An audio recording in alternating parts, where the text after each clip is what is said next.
sou jy verkies om vir 20% kommissie te werk of vir 100%? Ek het op 'n tyd Avon verkoop, maar ek het so ongeveer 20-30% kommissie gekry op die produkte.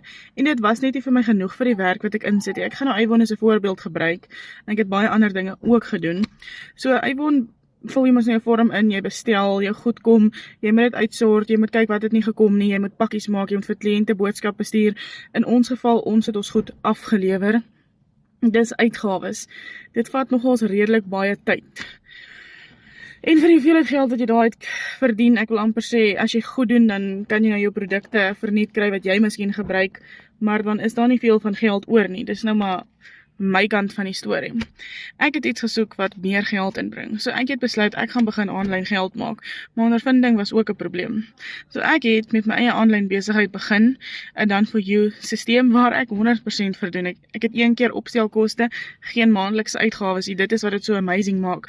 As ek jou kan wys hoe, skryf net vir my 100% hieronder, ek help jou graag.